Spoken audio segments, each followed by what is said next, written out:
Я сам, дорогие мои, до времени не знал, почему Господь подает мне столько благодати Духа Святаго в сердце. Я лишь по-детски желал любить Бога, и больше мне ничего не нужно было.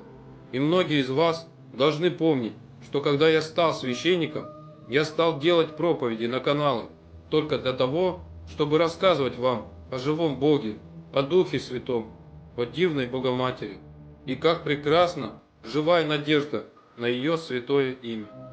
Все мои проповеди были только об этом, но Господь поднимал меня все выше и выше. Сам дьявол заманил людей в страшные проклятия, ереси и богоубийства. Теперь я начинаю понимать все больше и больше, что именно ради вас, всех людей, сохранил меня Господь от всяких иудейских документов и ересей, чтобы сохранить на мне святое крещение, чтобы через одного спасти многих.